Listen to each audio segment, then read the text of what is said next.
I am hosting tonight's Pub Talk program thanks to MC sponsor OSU Cascades. Oregon State University Cascades is proud to support EDCO and advance innovation and economic development in Central Oregon. OSU is the state's leading research university and one of the nation's top-tier research institutions with a mission to serve Oregon's communities.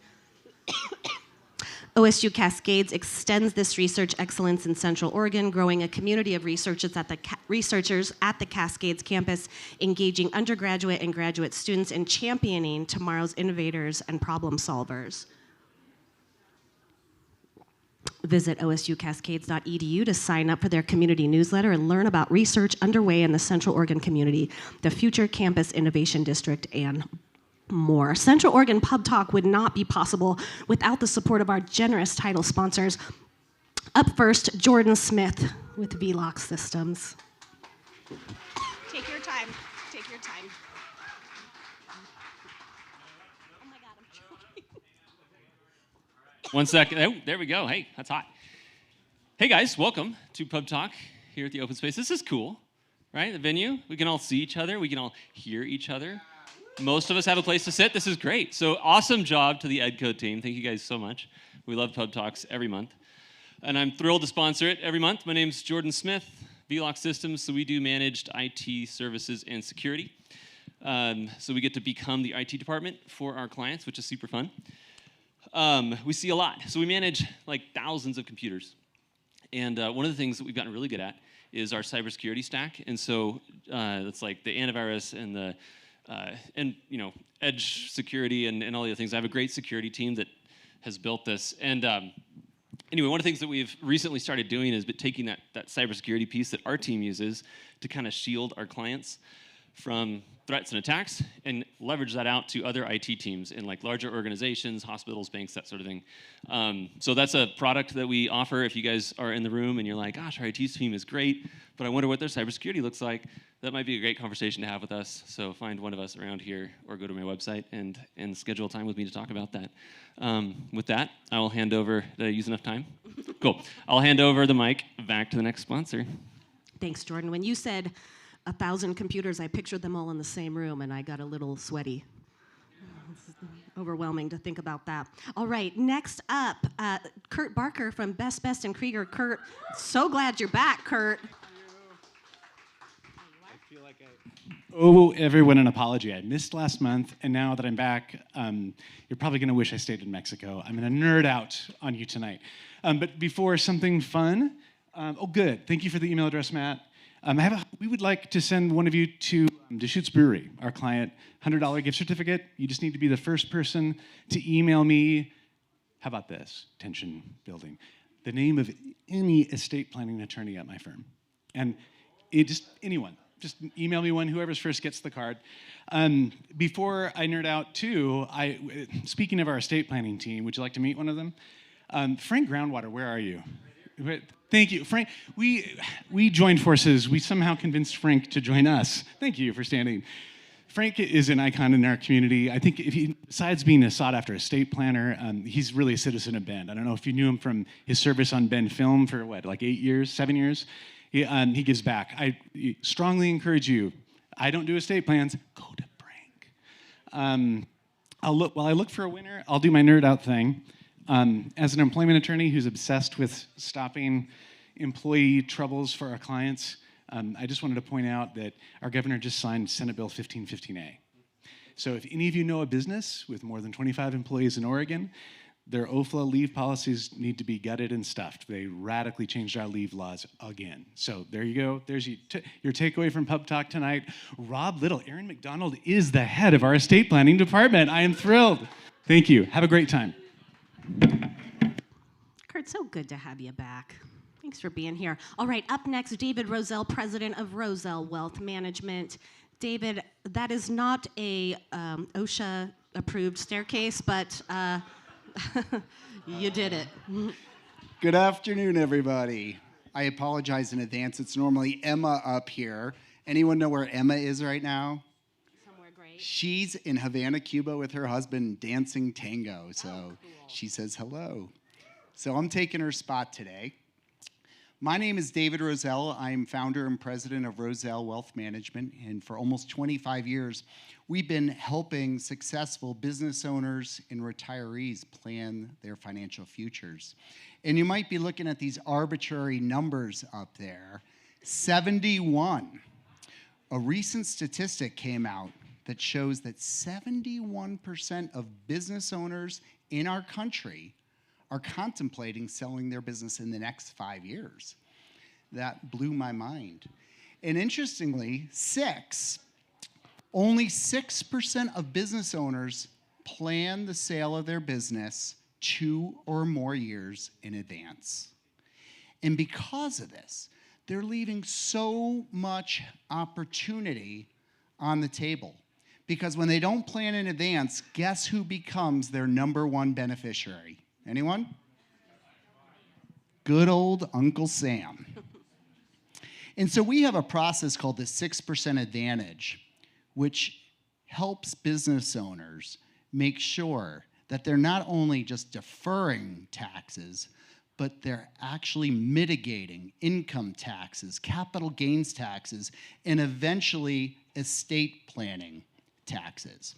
So there's a lot of business owners in this room, and most of you have some sort of buy-sell agreement with Keyman Insurance, so that if one of you were to pass away and get hit by a train prematurely, you don't become partners with your deceased partner's spouse, right? But when you sell that business and you still own that life insurance policy on your partner, what do you think most of those policy owners are doing with their policy? Any ideas? Right, they're surrendering the policy. That's what most of the advisors are saying. But most people don't realize that life insurance, just like your boat, car, like your house, your retirement accounts, is a capital asset, and often an asset that has value. And so my business partner, Rodney Cook, who's in the room, and I recently wrote the very first book on the subject of life settlements, which is selling viable life insurance policies, only policies that people were getting ready to surrender and walk away with nothing. So if you'd like, on the way out, Edco is sponsoring the book, and they're handing out free copies of the book. It's a book on selling life insurance policies, but we actually made it fun to read, I'm told. So enjoy it and have fun. Thanks, David. That's impressive. You made it fun. That's it. Easy on that fake staircase, David. Okay. Providence Health could not be here with us tonight, but they do have a special message for you all. March is Women's History Month, and we want to recognize all the inspiring women who have made a difference throughout history and every single day in the lives of others. We celebrate the strength, resilience, and incredible achievements of women in our community. We would like to spotlight women's health and wellness and celebration this month. Let's continue to uplift, support, and empower each other and all the women in our lives as we celebrate and care for all. Thank you, Providence Health Plans, Roselle Wealth Management, Best and Krieger, and B-Lock Systems. We so appreciate you, and you bring these events to life, truly. All right, how about an update from the economic development efforts in our region? We're gonna hear from EDCO Bend Area Director, Dawn Mill, everybody's favorite Dawn. Where are you, Dawn?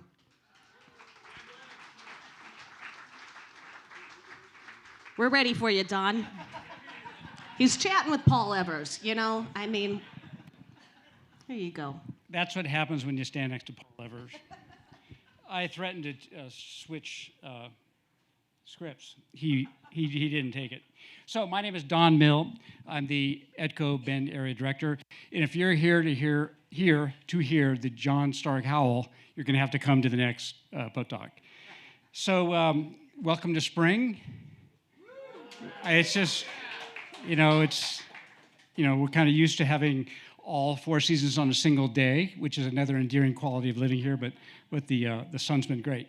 So I'm just going to update you on a couple things on Bend-specific things.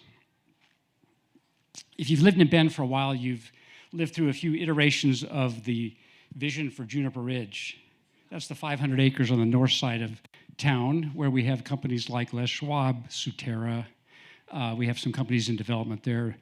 Saran, for instance. So it's been on the agenda for a number of years, and it's firming up.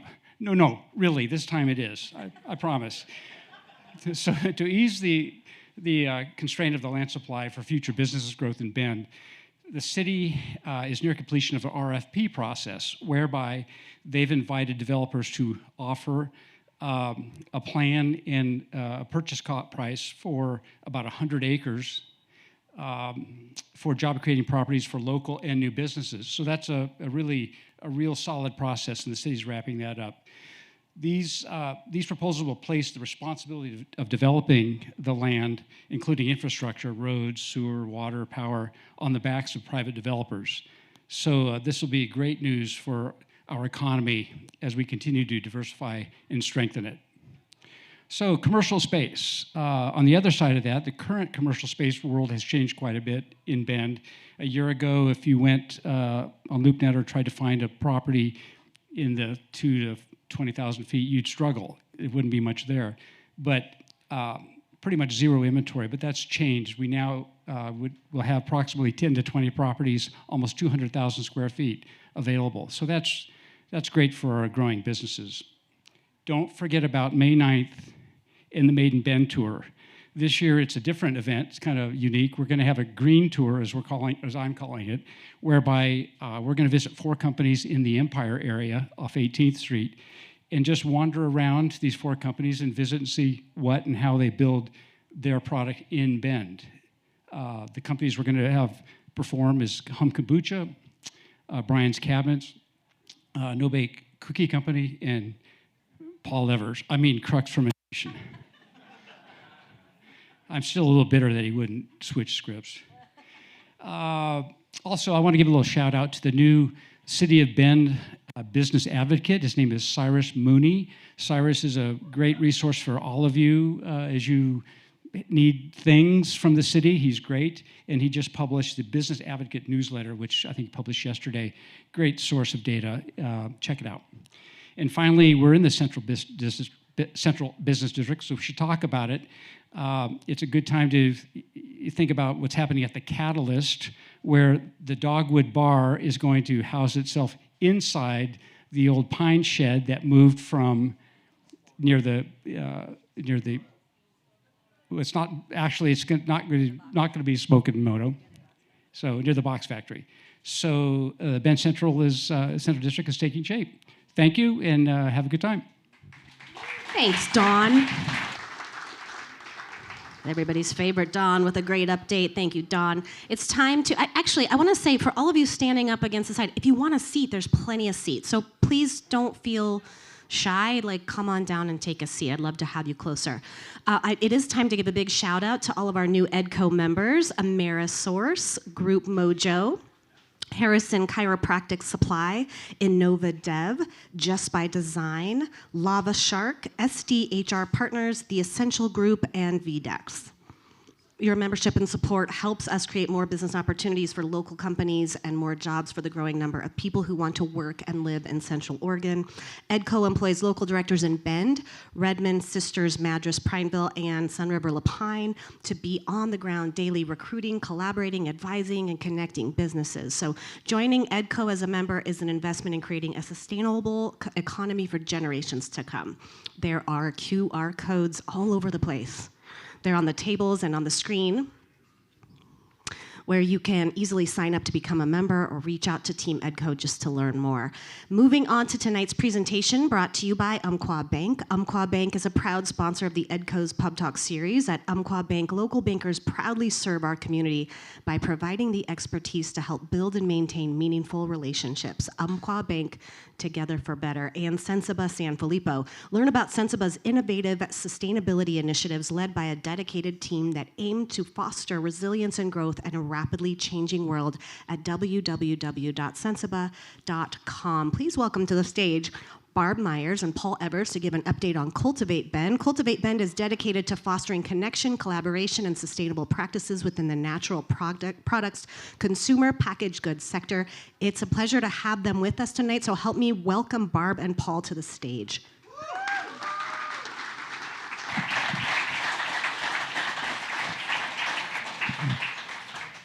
Hi. Good evening. It's so great to have so many people here at Pub Talk tonight. Thanks for being here. I'm Paul Evers. I'm a well-worn entrepreneur and now a commercial real estate broker with the cool team in NAI Cascade. And but most importantly tonight, I'm a founding board member of Cultivate Bend. How many people here are members of Cultivate Bend? That's pretty good. Thank you, John, as a member. Great job. I want to hear maybe some applause or cheers. Yeah. Thank you. Shannon gave a great intro to what Cultivate Bend is. We're really about fueling the growth of the burgeoning natural and organics consumer products sector in Central Oregon. And I got to tell you that people who work in the natural products industry are the best. These are people that are dedicating their lives, working day in, day out, all to make super innovative, cool products that are doing right by the planet and right by people. You can't get much better. I think it's a great alignment with Central Oregon values. I want to hear applause for that too. Another cool thing about Cultivate Bend is that it's launched almost exactly a year ago on this Pub Talk stage. And in one short year, we've put on about 24 or so events, and we're up to about 200 individual members. Wow. That's not bad. We have a really super great, highly industrious, creative, hardworking board of 11 people, and we have some board members here. I want you to stand up. Come on, you guys, stand up. These are really great people. They're helping make the world a better place. We've got big plans for 2024. I think we've got about 36 events being planned, and we are excited to announce tonight that we are seeking to hire a fractional operations manager. So this position would really help to expand our reach as well as increase efficiency and efficacy of our events and programming. And so if you're somebody who thinks you're a good person for that job, I want you to reach out to one of these people who are raising their hands right here or myself. We would love to talk to you. And Cultivate Bend, it's our community, our members are the foundation of Cultivate Bend, and I'm really excited to introduce you to what I would consider to be the epitome of what an active Cultivate Bend member is, and that is Barb Myers with Fixa Foods. Please give her a big round of applause. Thanks, Paul. I'm Barb Myers. I'm the founder of Fixa Foods. If you're like, what's that? Little example here. We make plant-based dips and sauces that help you add gourmet flavor to any meal, and you find them in the freezer section. You can find them in stores like Newport, Market of Choice, Local Acres, and Locavore. So I'm new to CPG, and so new that at my first Cultivate Bend event last year, I had to lean over and ask the person next to me, "Psst, what's CPG?" And if you don't know, it's okay. I didn't know. It's consumer packaged goods, okay, which this is. But now, having launched Fixa Foods this past fall and attended numerous Cultivate Bend events, I have a great network of support to help guide me through my startup journey. One valuable resource is that we've launched a Central Oregon Women in CPG monthly meetup that I helped launch in January with the support of Cultivate Bend. We've had 2 sessions, 2 sold-out sessions of amazing women who get together, and our goal is to support each other in our startup journey. So Women in CPG is a group open to marginalized genders, including women, women identifying individuals, and non-binary and gender non-conforming people who are comfortable in a space that centers on the experiences of women in CPG and industry supporting businesses in Central Oregon. So it's an awesome, awesome event. Our next meetup is this Tuesday, and if it's not sold out already, you can sign up on Eventbrite. It's from 9 to 10:30 at the Haven, and it's free. So the Central Oregon Women in CPG Group and Cultivate Ben are living examples of the excellent startup support in our community and how we are all stronger together when we work and learn together. Thank you.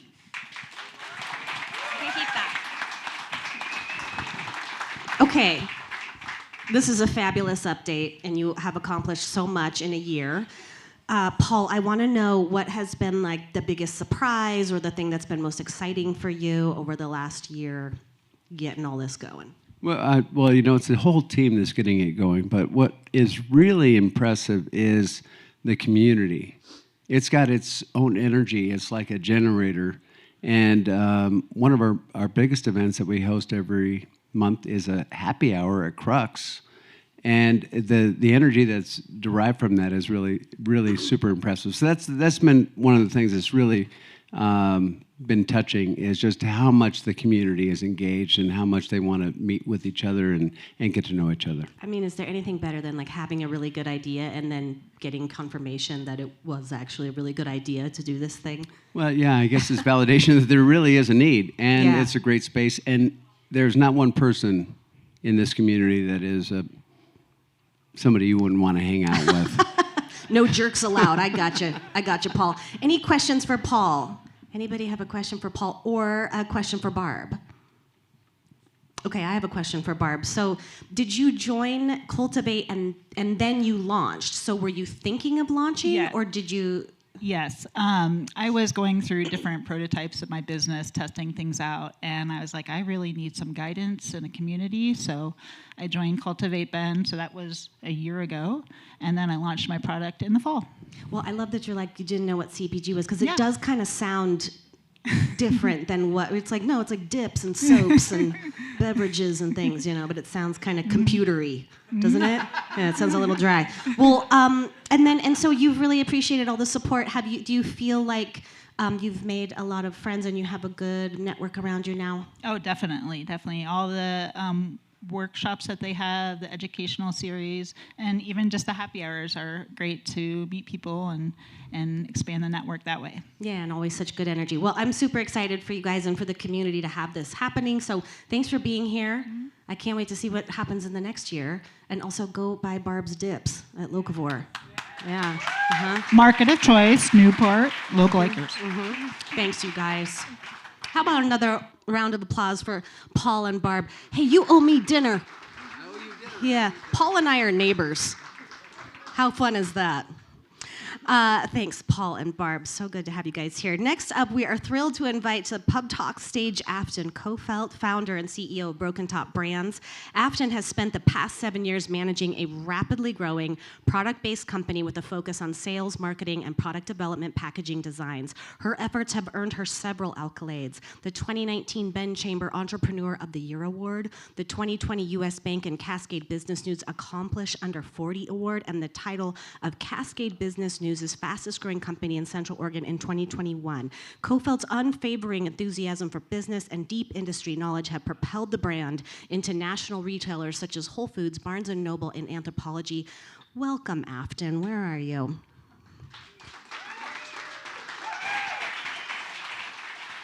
It's been a while. Great to see you. Oh my gosh. Yeah, I think the last time I stood up here was probably 4 or 5 years ago. So I made a lot of notes. Like, my page looks really scary, but I'm only going to go back about 2 years because a lot's happened, and I want to share that story with you. I want to start with challenges. I know that during these pub talks, we hear a little bit of the ebbs and flows, the positives in CPG. But I think starting with the negative is always, a little bit better, right? So challenges that we've faced in the last 2 years: seasonality of our brand. We get the question a lot, like, are you a third, fourth quarter business? What affects the drive of your sales? We definitely are third and fourth quarter, which has been a real struggle with our cash flow. Buyer relationship shifting in the market, like COVID was super, super interesting for everybody. including our buyers. A lot of our whole food buyers that we had gained really good relationships with have moved on. So that's a challenge that we faced within the last couple of years. Manufacturing in Bend and in Oregon. I'm sure, can you raise your hand if you manufacture here? Andy, yeah. It's a struggle, right? Like rising costs of importing and exporting raw goods, finished goods, with no major freeways or interstates, right? And fuel just keeps going up. Like that's a huge portion of our overhead and our growth. Staffing opportunities have been challenging with increasing costs of living. And I know I'm not the only one that can contest to that, being in CPG. Commercial spaces are scarce and extremely expensive.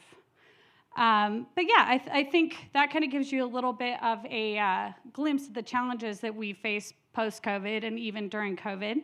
But now I want to talk about what we've really been up to the last couple of years. About a year ago, we brought on our first real investment into Broken Top. His name is Jake Peavy. He is a former Major League Baseball player. Some of you may have heard of him, some of you not. But he is actually an investment partner for us. So we've worked to build a relationship with him, and we're super excited to see what that will unfold to. We relocated our headquarters from the north side of Bend to the east side, increasing our space to 18,000 square feet. A little bit of cost increase. We launched a super cool collaboration with Crater Lake Spirits within the last couple of months, introducing our Prohibition Nights collection, a candle that doubles as reusable drinkware. This is something that is huge in consumer packaging right now.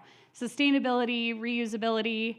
And I'll get a little bit more into like our collaborations after this. Key accounts. I think Shannon had mentioned some that we are in, but recently we have kind of lost some key accounts intentionally. We are working to really scale back and figure out like what works for us, what aligns with us, right? Whole Foods being one of those. In the last 2 years, we've actually grown to what they call global, meaning we're in 6 regions now, which is pretty cool, including Canada. We have expanded into home goods / TJX companies throughout USA, Canada, and Europe. We did partner with Barnes & Noble last year, which was a super cool collaboration. So key accounts are still there, and stressful at the same time. And then our Geotanical collection, a whole new men's line that we've launched, which most people don't know about, that consists of bar soaps, the candle, sprays, beard oil, solid colognes. The cool part about this line is it's put us into a different section of stores, right? Like before we were kind of hanging out in candles, home fragrance. This has put us on shelves in stores that we never thought we would, like Von Maur, right? Like launching into this whole men's space. So that was really listening to our buyers and what is missing in the industry, and men's beauty care has been one of those sectors. Boutique expansion and growth. We spread like crazy during COVID and opened up distribution into Canada. So that was kind of our first toe dip into international distribution. And we actually just attended Expo West for the first time ever and spoke with distributors specifically targeting and working with Business Oregon to launch into Japan. There's a huge market for our product there. So we're pretty excited and also really, really scared about that. We have increased from 2021 to 2023. We've had a 67% growth on our direct-to-consumer website. Yeah. That's a little look of like our landing page. This has been a huge accomplishment because we've always been B2B. Which was kind of a crazy model when we were pitching to EDCO and BBC, 6 years ago. Like, what about your direct-to-consumer platform? We're like, our what? Our 1% of sales? We don't need to talk about that. So that's been a super, super fun journey to like tap into a whole different side of the business. We've learned who we are. We are black and white, which is crazy. Like, we've come up with this look that everybody knows and is familiar with, including in the men's line, but we've tried so many things outside of our brand, and every time it's like, no, That's not what we are. We are black and white. Car fresheners. We have car fresheners out front for anybody that wants to grab one, but this was a funny little addition that we launched as kind of a promotional product, and we launched it on our website because the first order that we got, all of the car fresheners were stapled backwards. Andy's laughing because he was there for that. We're like, what are we going to do with these other than give them away for free? And it was during COVID. We're like, who are we going to give them to? So we launched them on our website, and all of our retailers were like, why can't we have these? So we silently joke that we should be a car freshener company. And then giving it the hot hand, knowing when to quit, what is working and what our strengths are. Like that, I think, has been one of the number one accomplishments over the last 2 years for us. What's to come? I had mentioned a little bit about Jake coming on board. We are actually working right now on an endorsement role for him for our Geotanical collection, which is our men's line. It's kind of cool, like exciting. I've never done this. I've been doing a lot of research, so more to come on that. We're still giving back. I personally am endorsing and am very passionate about Opportunity Knocks. I think a lot of you know my current role now is the president, which is a big role to take, filling after Jarrell Braceland. She's amazing, and the organization is growing and changing a lot, and I'm excited to be a part of it. But then with BT, we continue to support a few of our favorites. Transitional Co-op is one of them with Ben Lapine School Districts. We work with employing a ton of youth in our community, which is great. One Tree Planted, we do a ton of give back to them.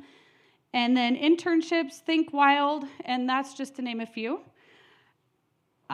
Little sneak peek, we've been working for probably the last 3 years on cleaning and laundry products, and COVID kind of shot us in the foot with that. But that's something that is coming down the pipeline. And then part of what we pitched a couple years ago was our sustainable packaging company called EvoPack, which is a division of Broken Top Brands. This is a biodegradable and compostable lid that we're trying to take to market to replace all of the plastic that is in use currently with consumer packaged products. Yeah.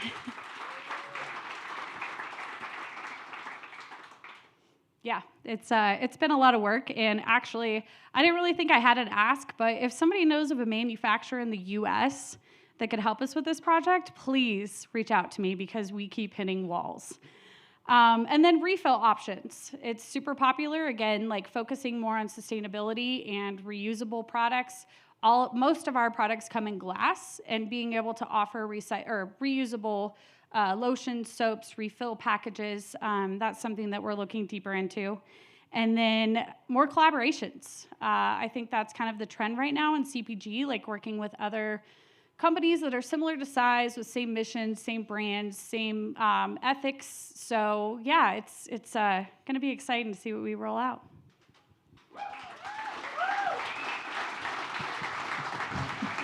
I know, I don't want to sneak up on you. I'm like, Yeah, gotta get through it.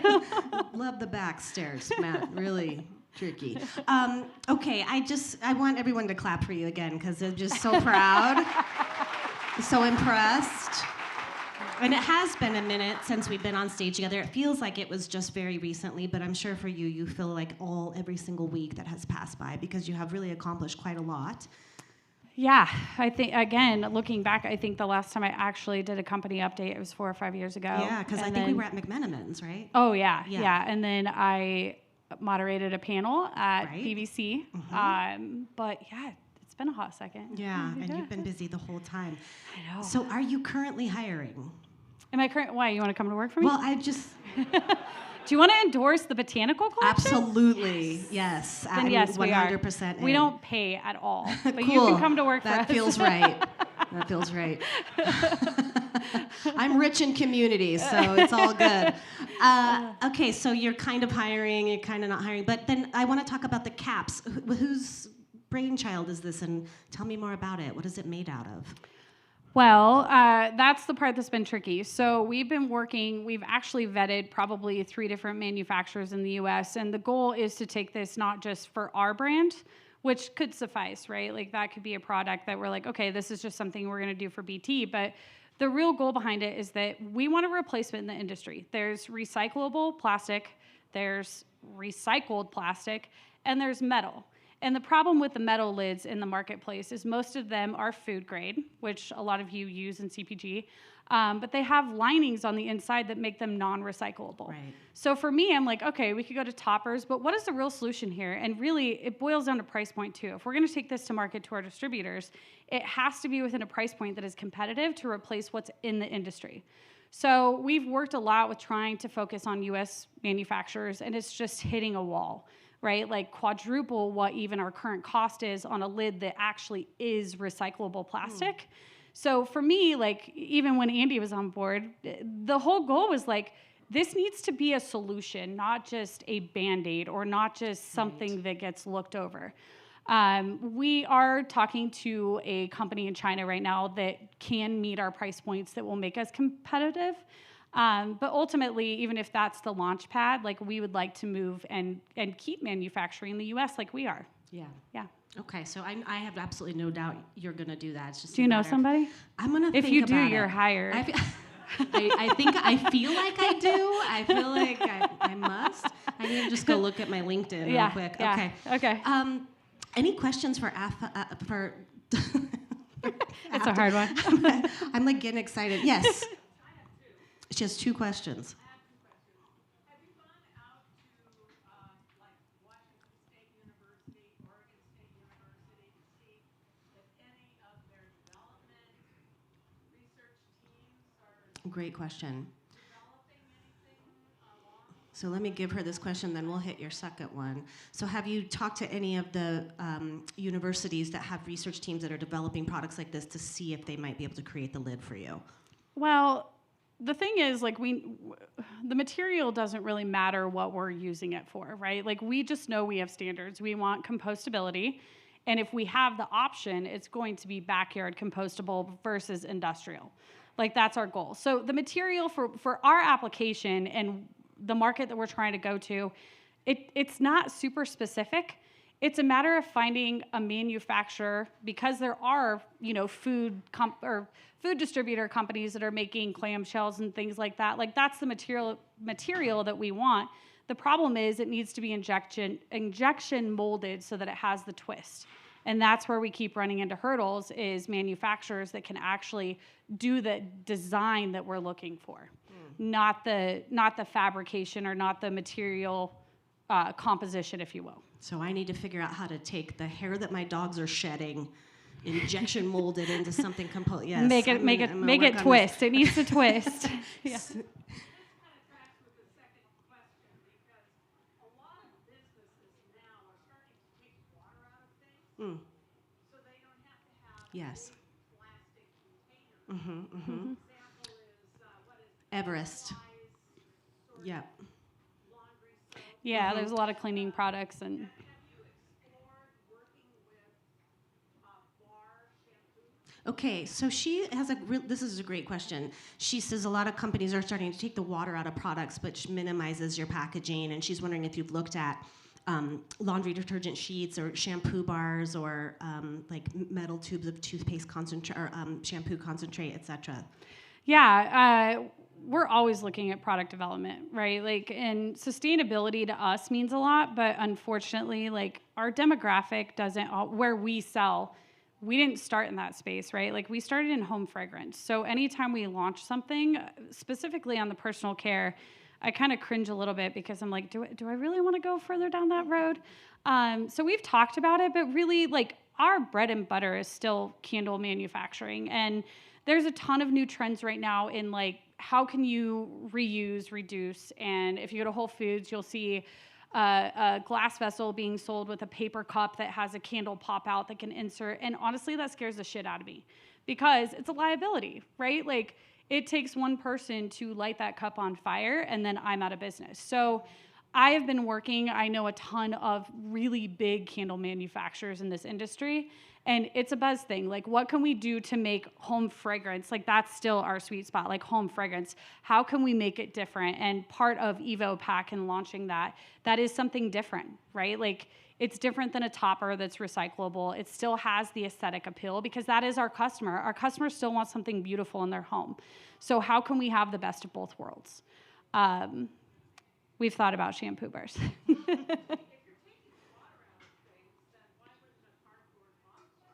If you're taking the water out of things, why wouldn't it? Yeah, and this lid isn't really tailored towards that. It really is, like, if you look at our core product, which is our candle, that is what we're talking about and targeting, and nobody else is in the industry is doing that. Yeah. But like you said, it would quickly be probably spread to other. Oh, yeah. I mean, as far as artisan candle companies go, like, a 9-ounce vessel is the most common vessel used. So the application, even to indie skincare products and things like that, like, I use little 4-ounce containers that have, we've researched a lot. The same twist vessel, and it's like, hey, if we can tackle, independent beauty brands that still, again, aesthetic is a huge part of consumerism. Like, It is. even though we all want to be great at thinking about sustainability, we still, like, naturally gravitate to beautiful products. Mm-hmm. And sometimes we don't think about the consequence of that. Or sometimes we're just willing to do it anyways. Yes. Yeah. Question here. Have you spoken to Phoenix Closures? This gentleman also looking for a job.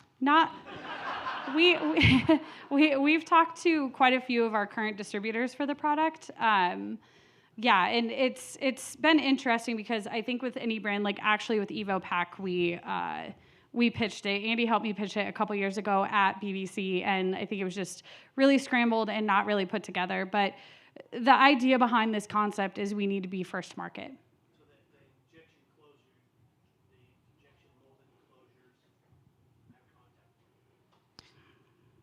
I will take it. You're hired. Beat me out. You got that injection molded closure. Yeah, smart. Okay, I think we have one more question. We can take one more question for Affton. Yes. So, I didn't hear the last comment you made, but are you struggling with the manufacturer who can actually design it properly? No. Are you struggling with the manufacturer who can actually design it properly? No. And we're far beyond that. Like, we are ready to pull the trigger. We're still molds. It's costing. Costing is our biggest issue right now. Making it comparable. We want it to be a replacement in the marketplace. That's it. Yeah. Ugh, it's always about the money, It's just like, ugh, dang it.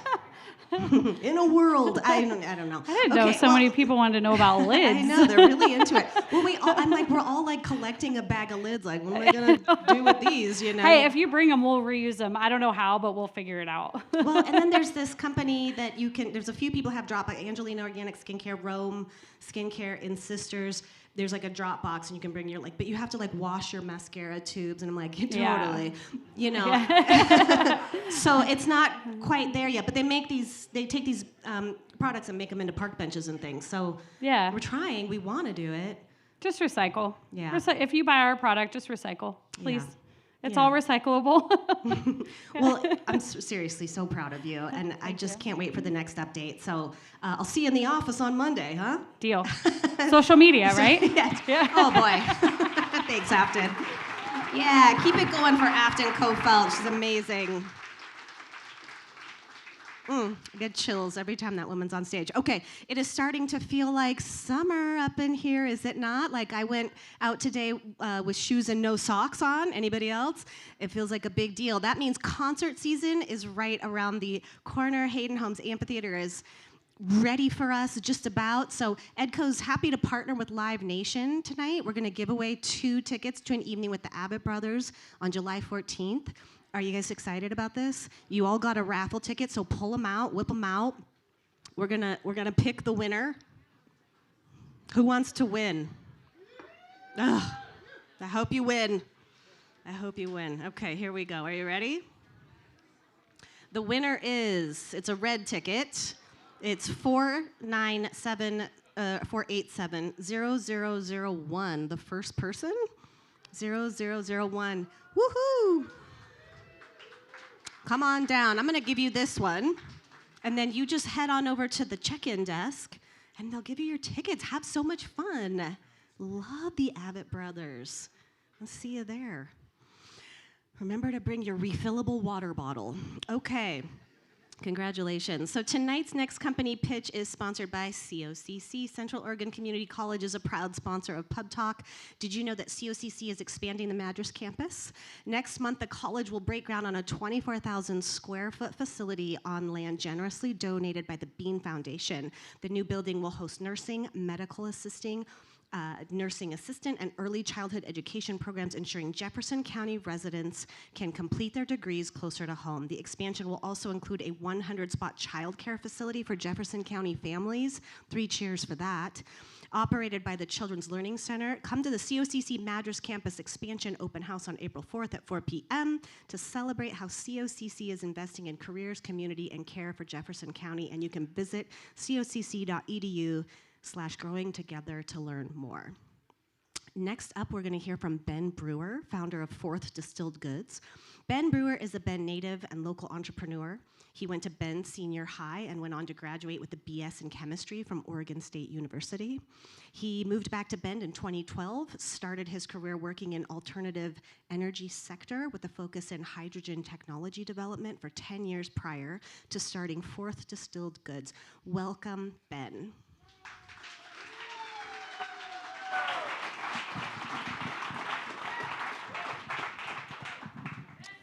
Thank you, everyone.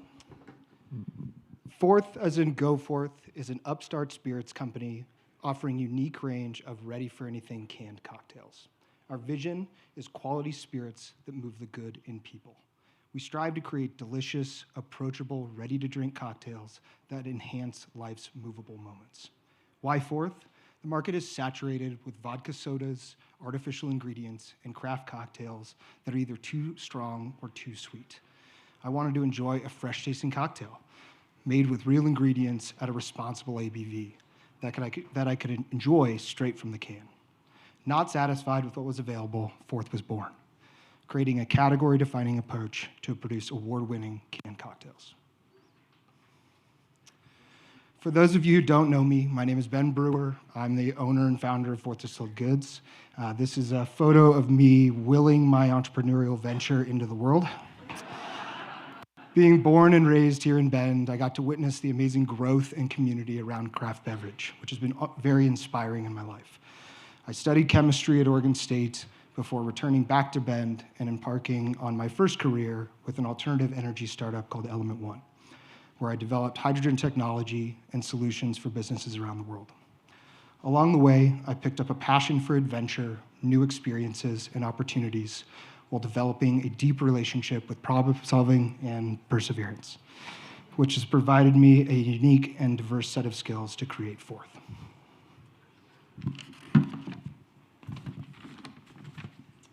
Fourth cocktails deliver a true craft beverage experience with uncompromising drinkability, full, balanced flavor, and premium ingredients.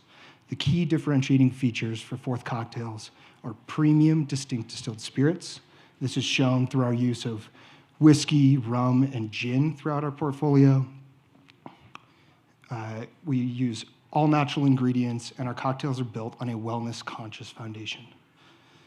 These recipes are highly refreshing, could be described as sessionable cocktails, perfect for while you're enjoying the outdoors or after an adventure, meeting you where you like to enjoy canned beverages. These features set Fourth's products apart from the wider industry focus and our competitive set, including brands like Cutwater, 10 Barrel, and High Noon. Cutwater and High Noon are great examples of the two common approaches to product in the industry. Cutwater features a full-strength craft cocktail, but with that you get higher calorie counts and preparation requirements for full enjoyment. High Noon is a vodka-based hard seltzer with a low ABV, but it really lacks that cocktail character. Fourth takes the best of those approaches and delivers a craft cocktail with full flavor while still remaining highly refreshing and easy drinking. In order to get Fourth off the ground, I've established a fully functional beverage manufacturing facility, including in-house canning equipment here in Bend. The facility was built with efficiency, scale, flexibility in mind, which allows Fourth to be nimble, meeting the growing demand for its current products, as well as providing the ability to bring new products online quickly to stay on top of market trends.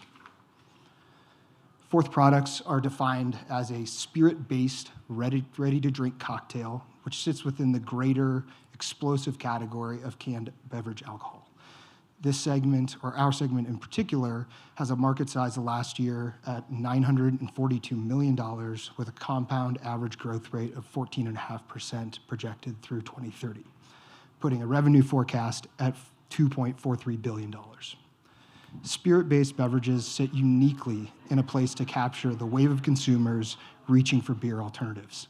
Fourth aims at that directly by sitting in a Goldilocks zone of product features that cater to those consumers that embraced hard seltzers but are now more discerning on flavor and quality. Next month, Fourth will have its 4th anniversary. It's a huge milestone for the business. In June, we'll mark our 3rd year with product in the market, and Fourth has really risen to the opportunities that this category offers. Our products have resonated with consumers, and we are now distributed in Oregon, Washington, Idaho, and California. Our focus has been on out-of-state sales, in particular in off-premise accounts. Through our efforts, we've been able to garner relationships and placements with major national retailers like Albertsons, Whole Foods, Costco, and Trader Joe's. The groundwork has been laid for Fourth to grow and find success in the market, but this expansion will come with new hurdles and unique challenges. To meet those demands, I'm looking for an advisor or small group of advisors with experience in consumer packaged goods, particularly in beverage, who can help tackle the new challenges that Fourth and I will face as we look to expand our sales and distribution. If you have this experience and this passion to help propel the success of my young brand, please be in touch. I'd love to have that conversation with you. Thank you, and drink Fourth.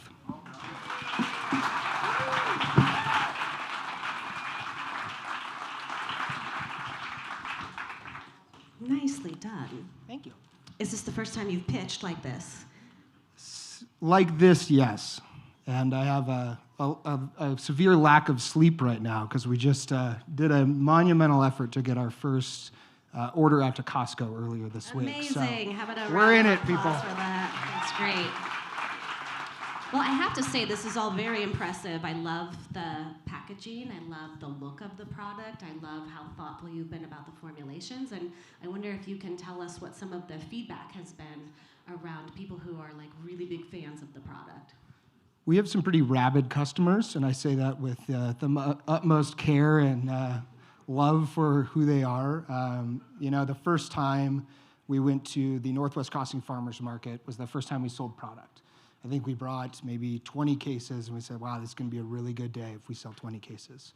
Within a half hour, my business partner was running back to the warehouse, filling up his vehicle, and bringing everything we had in order to just keep selling product. So the response in the market has always been amazing, and one of our commitments and ways we find success moving forward is continuing that face-to-face interaction, doing liquid on lips types demos so people can experience the difference in these canned cocktails for themselves. Yeah, well, I think we've all had a night where we had one too many Suge nights and paid the price for like a few weeks, right? So I love that there's this other kind of option where it's a little more moderate and it's a little more drinkable and it's like a good afternoon drink, but you're not going to be like driving to Vegas in a couple hours, you keep it in check. But I'm just wondering, like, what was kind of the thought process along the way for you on that? Why is that important to you?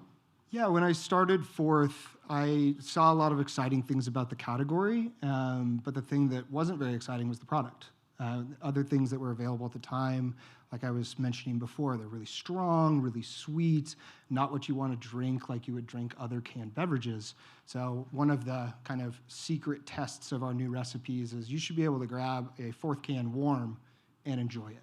Ooh. And that's intense. I'd put it up to the test against almost anything else on the market. Because we're low ABV, because we're natural ingredients, you can still have an enjoyable time if it's not perfectly in the right range for enjoyment. Good news for people who like camping and canned cocktails. Exactly. Any questions for Ben from the crowd? Yes. You mentioned you did your own packaging and bottling in-house, canning in-house. Why did you decide to do that in-house? Why did you decide to go with in-house packaging and canning? Yeah, very early on, two things happened. We looked at the availability for co-packers, specifically with spirits and our scale, and there was very few options available, if any. Large minimums, high costs, places that were scattered around the country, so we're dealing with different jurisdictions, freight, all sorts of problems and barriers there. The other was even doing a partial build of a facility and then using mobile or other contract services eats into the margin of your product significantly. So part of the initial seed money for the company immediately went into our own in-house equipment so that we could support our growth initially. That also gives us the added benefit of offering co-packing services to other like businesses in the community. That's great. And then I think I had another question over here. Yes, Joanne. Why no tequila? Why no tequila? That's a fair question, Joanne. It is a fair question and one that I get a lot. We just introduced vodka, so find me in the back corner. We have a brand new recipe. It's the first time the public has been tasting it, so you guys kind of get an exclusive on that. We really pride ourselves on using only the best ingredients that we can in our cocktails. Needless to say, alcohol extremely regulated. Once you start dealing with foreign governments and regulation, it's an added hurdle. I can buy subpar tequila and put it in a canned cocktail today, but that's not what our brand is about. So we will get there eventually, but it's going to take a little more time and partnership. You just don't know you're going to get a question, why no tequila? But then there it is. And it makes so much sense. It's the right question. Okay, so what's next? Right now, we have some amazing opportunities with those retailers that I mentioned. It's really about rising to those occasions, making sure that we put our best foot forward and can hold on to the opportunities that we have, and those things will really propel us forth. Oh, well, God, you're good. I know. I really believe in you. I really believe with a name like Ben Brewer, I just see you cannot go wrong. We only slip one fourth pun in per show, so I'm done. I'm all about the puns. So thank you for being here, and well done. Really great pitch. Yeah, good luck, and come check in with us again soon.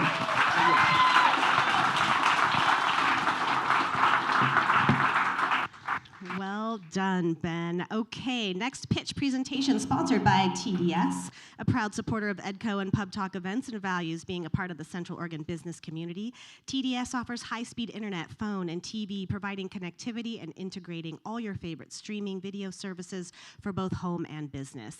Since TDS acquired Bend Broadband 10 years ago, roughly $100 million in infrastructure investments have been made across Central Oregon, future-proofing connectivity needs as well as ensuring the most advanced technology and network available.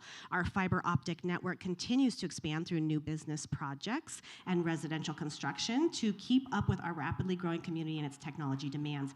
As a pillar of TDS's core values, over the same 10 years, TDS has given back nearly $1 million to charitable partners such as the Giving Plate, Boys and Girls Club, the Humane Society, Family Access Network, Sleep in Heavenly Peace, Latino Community Association, and several other great charitable organizations providing local impact.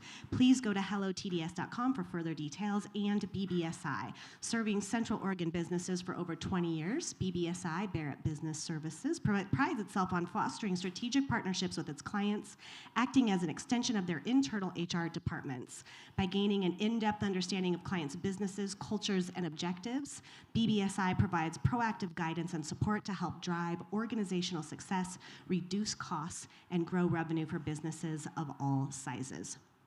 Tonight, joining us from Manuka Mana is co-founder Courtney Rebel. Courtney co-founded the company with her husband Josiah.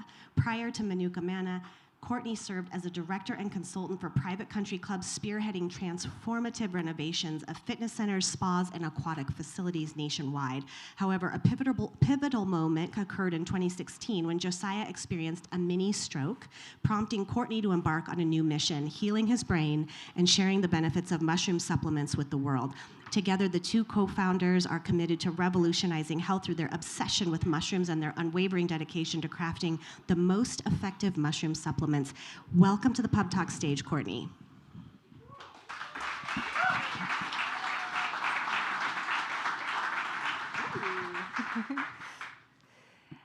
Hi, I'm Courtney Rebel, the co-founder of Manuka Mana.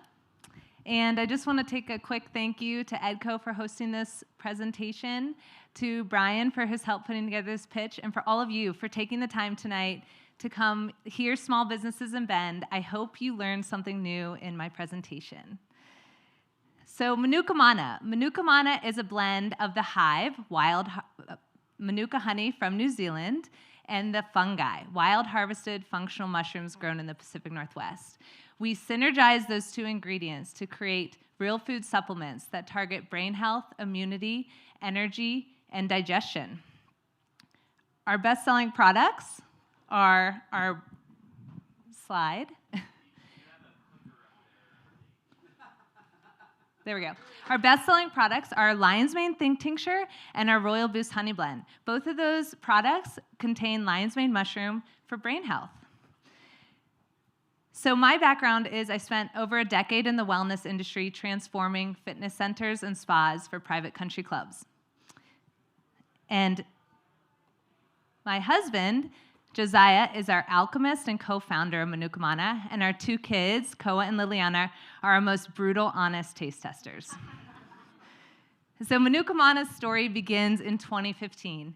I was 7 months pregnant with our first son, Koa, and we decided to move to Northern California to start our new family as 3. So we're driving on the highway with the U-Haul in the back of the car. We're having a conversation, Josiah and I, and he says a sentence to me, and all of his words are jumbled. So we quickly pull over to the side of the road, and we found out later that he was having a TIA, a mini stroke, at only 32 years old.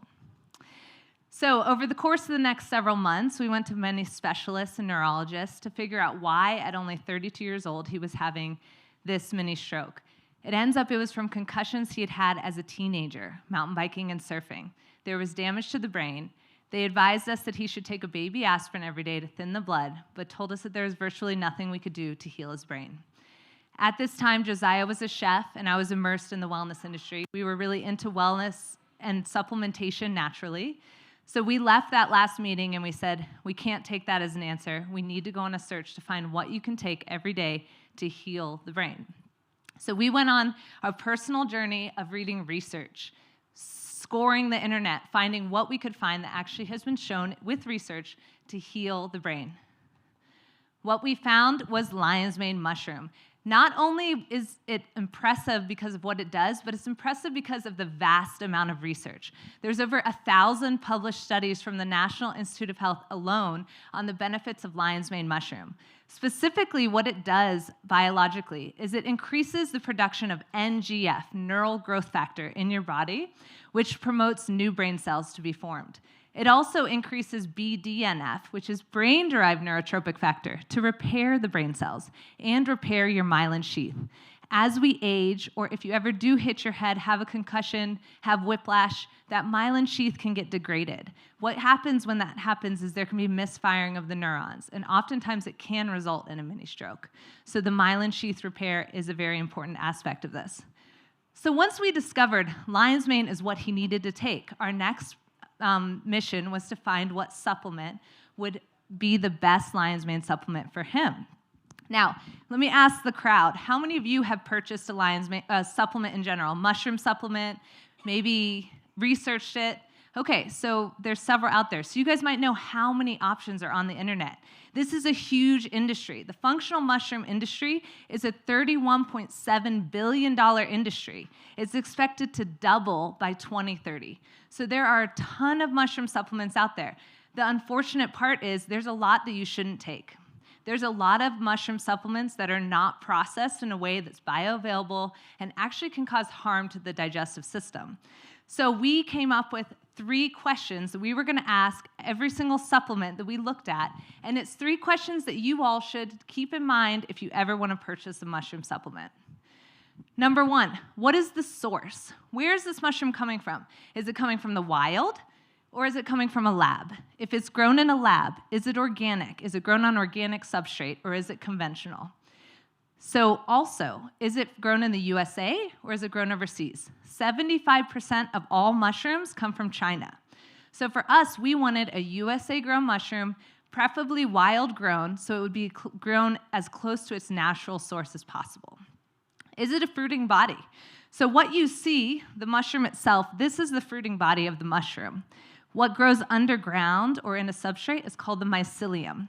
There are a lot of companies out there that will extract both the fruiting body and the mycelium.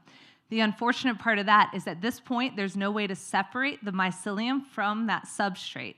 So you must also be extracting that rice or oat. So if you were to do that for this tincture, up to 30% of this would become starch. We didn't want starch. We wanted mushroom. We wanted lion's mane mushroom. So for us, we were looking for 100% fruiting body. Third, is it extracted? This question is huge. If you remember nothing else tonight from this presentation, remember to always make sure any mushroom supplement you buy is extracted. There are a ton of mushroom supplements on the market that they just grind up the dehydrated mushroom. You can't break that down in your body. Mushrooms have something called chitin in their cell wall. It's the same compound that's in lobster shells. I don't think any of you want to go eating and chewing down a lobster shell. Your body would have a hard time processing it, just like they would if you ate a raw mushroom. So we needed an extracted. You want to look for at least a dual extraction, which means a hot water extraction, pressurized hot water, and alcohol. The hot water gives you access to the water-soluble compounds. The alcohol gives you access to the non-water-soluble compounds. So always look for dual extraction. So we started to search and search. We saw lots of different companies out there. Let's talk about these three. Rise, mushroom coffee. They only use a hot water extraction. They do not use a dual extraction. So you don't have access to the non-water soluble compounds in that product. Mudwater. Hate to break it to you, Mudwater fans, they do not extract their mushrooms. They are raw mushrooms in that product. We've met a ton of people over the last 2.5 years who have digestive upset and take Mudwater on a daily basis. I would not recommend taking that product. Host Defense. They use the fruiting body and the mycelium. So up to 30% in that case, that's pills. 30% of those pills are starch. They are not 100% mushrooms. We couldn't find what we needed, so we decided to start extracting. And now, we still to this day create a triple extraction process of all of our mushrooms. We use wild harvested mushrooms, Oregon spring water, heated and pressurized. Then we'd use organic cane alcohol from Ashland, Oregon. And then our third step is ultrasonic extraction. We invested in an ultrasonic machine that actually pulsates sound waves into the substrate to break down the cell wall and make a very bioavailable, potent end product. This is what we created. This is the first product that we made, the Lion's Mane Think Tincture, and to this day, it's our best-selling product. We have 12 products, and this accounts for 40% of all of our sales. People love this product. I take it every day. I definitely took it before this talk tonight because it helps with communication, helps with finding your words. It helps not to forget where you put your keys. It helps remembering that neighbor's name. It helps these little but very subtle but very powerful little details in your life. So we have an ask. So this is some of the things that people have given us feedback from the Lion's Mane Think Tincture. The memory, mental clarity, focus, communication. We've now sold this product to thousands of people around the country, and the feedback that we've had is just remarkable. So our ask to all of you, please join our community. If you enter with this QR code, you'll go to our newsletter. You'll enter our newsletter, and if you enter tonight, you will be entered to win our two products, our two bestsellers, the Lion's Mane Think Tincture and the Royal Boost Honey Blend. So we're gonna do a little raffle for the people that enter tonight. Join our community, follow the journey. We're a local, family-run business based in Bend. We're constantly evolving and continuing to grow, so we'd love you to be part of that journey. Try our products. Maybe you know someone who's had a concussion, or you have an aging parent, or maybe you just want more mental clarity. If you're interested in targeting something separate in your life other than brain health, we have a variety of mushrooms. Every mushroom's good for a different benefit. Come talk to us afterwards, and we'll help direct you to which mushroom might be right for you. Also, third, but really important, we want to build connections. Our business is at a critical stage that we need to build connections within our community, but also outside of our community. We really want to spread awareness on mushrooms. We want to help teach people how to find good mushroom supplements. So if you know of any online influencers that might be good and resonate with our brand, we'd love to talk to you. Maybe you know someone who has a podcast or articles or interviews. We'd love to be more involved to spread the word that way. And we're looking for a part-time marketing person. So if you know a rock star who can help with emails, social media, please come let us know. We would love to talk to that person. Thank you.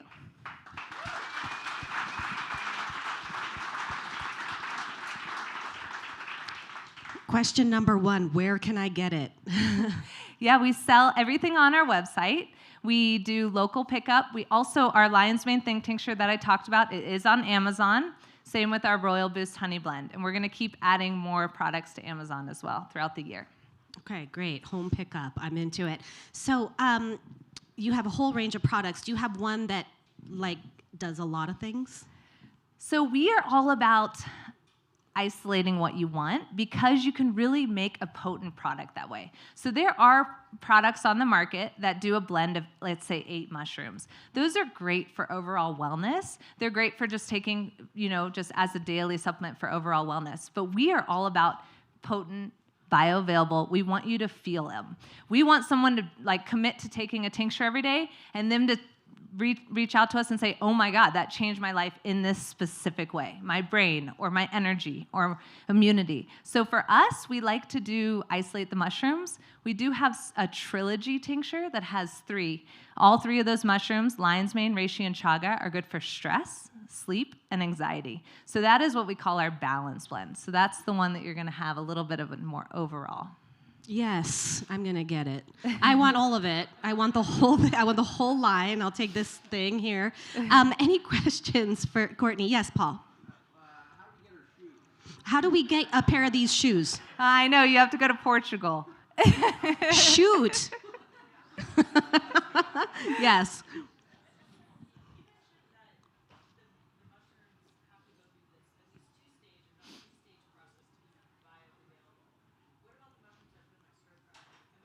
Oh, okay.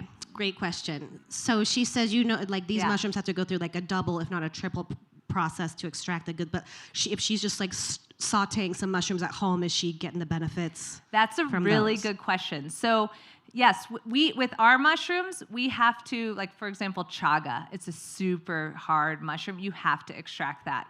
But with button mushrooms or shiitake mushrooms, you can high heat cook them to break down that chitin, that cell wall compound. But it's true, when you go to some restaurants and they give you that little side salad with those raw button mushrooms, don't eat those raw button mushrooms. You should actually never eat raw mushrooms. You have to high heat cook them at least to break down that cell wall. So it is an interesting thing, and not a lot of people know.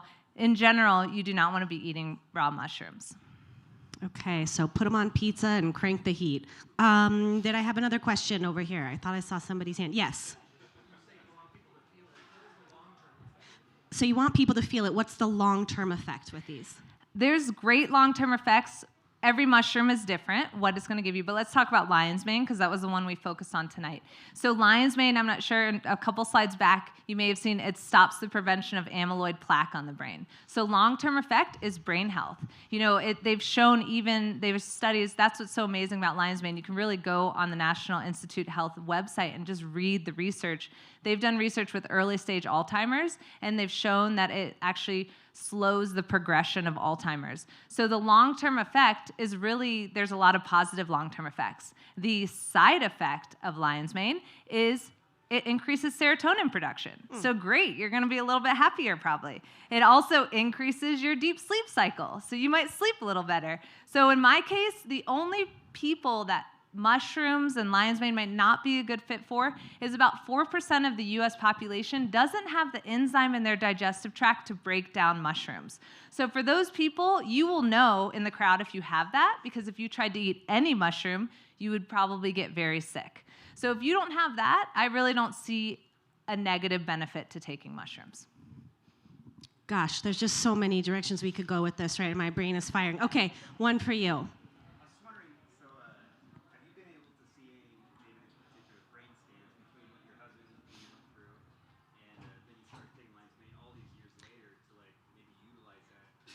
Bless you.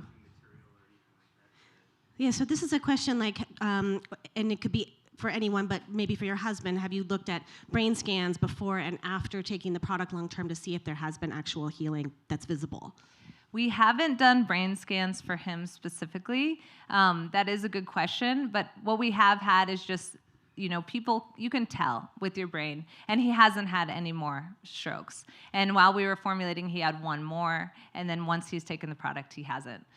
So for us, it's really, that would be a good long-term thing that we could look at, and I have had a few people ask that question before. It's just right now, we're 2.5 years old, so we're taking a lot of feedback, and we're constantly evolving our product. We're trying to make it even more potent, follow the industry, and but that's something that we haven't done yet with the brain scans.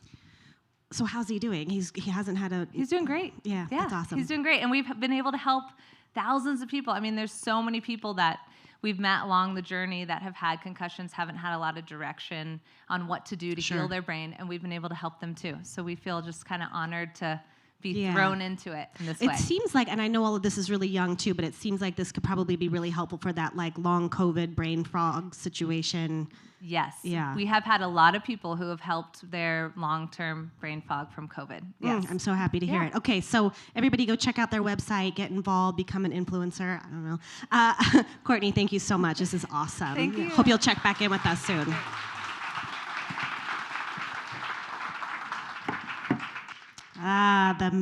The things we can do nowadays, it's just so impressive. Okay, so tonight's keynote panel is here to talk about trends in the craft beer industry. Non-alcoholic beers, low-alcohol alternatives, seltzers, and canned cocktails are growing in popularity. Here to make sense of it all, we have Jessie Higgins, Vice President and Team Lead of Specialty Sales at Toluna, Ashley Picerno, Marketing and Branding Manager at Crux Fermentation Project, and Brian Hughes, Director of Marketing at 10 Barrel Brewing. Let's hear it for our panelists.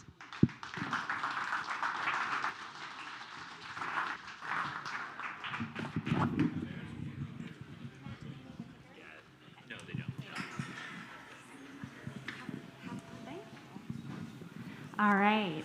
Good evening, everyone. I know that we're running a little behind, so we're going to keep this super efficient. But really excited to be here. This is my first EDCO event. I've lived in Bend for about 9 years. Born and raised Oregonian.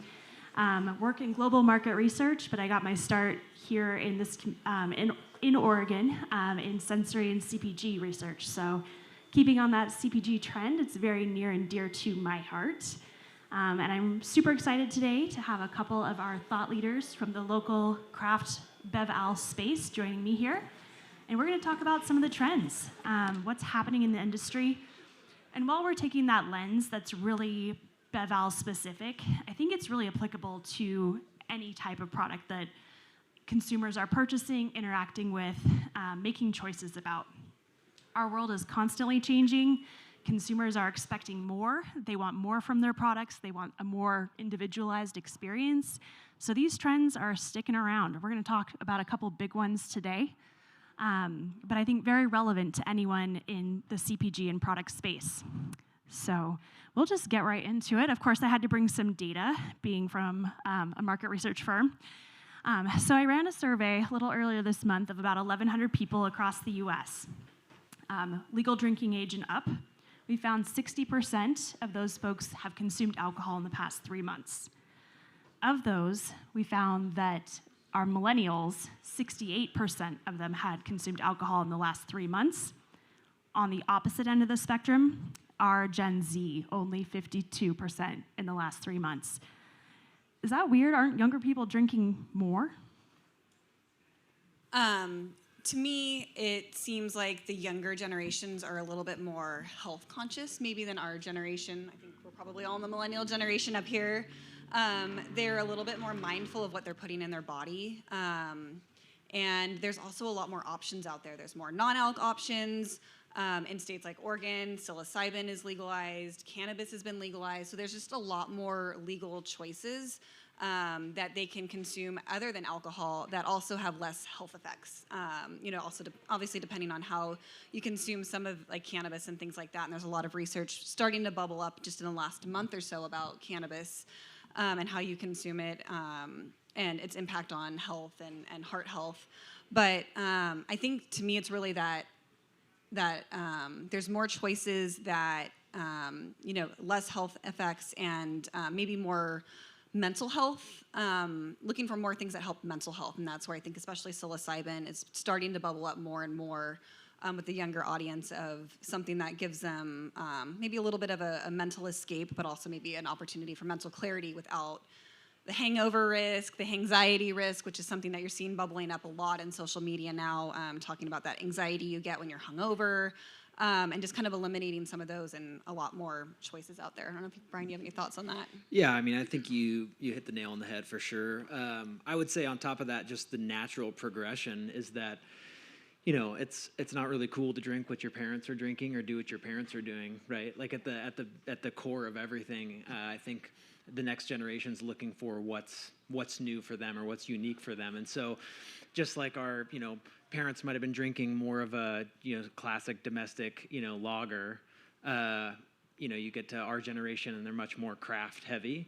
And then you get to this generation who's now we're seeing less craft, less IPAs, more of, you know, RTDs. I mean, Force was up here presenting earlier with Ben, and that was pretty cool too. I mean, it's just, that's kind of the direction they're going. Like they're looking for what's new, what's different, and so yeah, I think you nailed it. I think they're kind of finding their way in kind of their relationship with alcohol right now, which is pretty interesting to see because I don't think anybody knows kind of really what's happening next between the pandemic and just the different you know, alcohols that are out there or the different drink options that are out there. I don't think anybody truly knows what's going to happen next. So it's an interesting time for sure. Absolutely. And I know we all have seen the boom of non-alcoholic beverages beyond just, you know, your water, your coffee, your seltzer water. There's a lot more choices out there when it comes to non-alcoholic beer, wine, spirits, RTDs like we saw earlier today. Interestingly enough, in that same survey, we found the biggest consumer group of the non-alcoholic beer, wine, and spirits is also millennials. So are millennials just drinking everything that's marketed towards them, or why do we think that maybe they're dipping their toe into that same space? I think I would say that I feel like the pandemic really, we're seeing some residual effects from the pandemic, right? I think, you know, we saw a lot more what we call pantry loading when, you know, it was definitely something where during the pandemic, we saw more and more folks that were, you know, there were concerns of what was happening. Obviously, I think people compensated by maybe drinking more than they normally would. I can speak for myself in that respect as well. And I think, you know, right now we're getting a little bit back to normalcy post-pandemic. You're starting to see a little bit more of a realization of like, hey, I need to maybe relax a little bit on the level I was drinking before. And I'm seeing that amongst even, I mean, consumers and trends, obviously, but within my friends group as well, where you're starting to see, you know, that rise of the sober curious movement, dry January, sober October, et cetera. And what's interesting is it's not even a full, you know, black and white way of going about, you know, their relationship to alcohol. It's more of like, hey, I'm going to use this to just help to not drink quite as much and make it so when I do drink, it's kind of that special occasion with friends and it's a little bit less of a habitual daily, you know, routine. I also think it might be as millennials were moving in out of that younger age, the partying, you know, pre-family, and now a lot of us we have families. Hangovers affect you a little bit more once you hit about 30 or so. And, you know, I know even for me, just some of the people that I follow on social media, you're seeing a lot more, you know, parents, even especially dads, funny enough, that I follow a number of dad accounts that they're like, I've quit alcohol altogether, or I'm cutting back and I'm only drinking, you know, beer on the weekends and I'm drinking non-alcs during the week so I can be more present with my kids.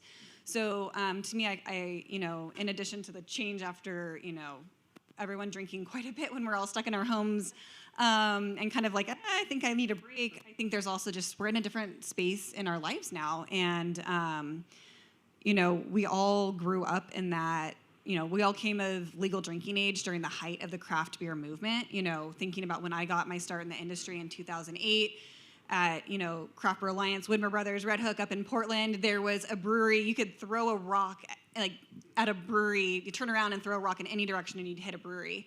And that was just part of our culture and part of our 20s, and I think also is a part of, you know, who we are at our core. And I think non-alcs are a way of, for our generation, of being able to transition into drinking less into that more parent family mode, but still have something that feels like that and reminds you of that occasion. And like, I can still be that fun person, and I can still remember my 20s and going out and having a beer, but I can still have that beer, but not compromise on my ability to be present for my family and in my life and not have a hangover tomorrow.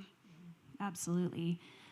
For both of you coming from companies that were kind of at the forefront of the like big IPA movement with millennials, how are you thinking about your strategy moving forward, knowing that there needs to be products for people that maybe aren't participating in that as much or as heavily? How does that affect your future planning?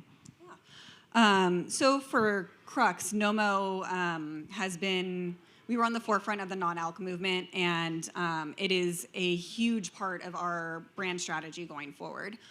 For Crux, our Nomo lineup is now the #1 selling product for us in grocery retail, which is crazy to think of where things were, even 5 years ago, and how much that's changed. And being on the forefront of that, and being a brewery that's about innovative types of fermentation, Nomo's been a really great way for us to kind of shift and kind of still be there for our consumer demographic, just with a different way, And we still have tons of IPAs on and all of that all the time, but we're seeing more lager drinkers. We're seeing more, I love a good lager. Bochi Bochi is like my favorite beer right now, even though I've drank a ton of IPA. Paul's drinking a Bochi Bochi. Even though, IPAs have once been king in my drinking habits too.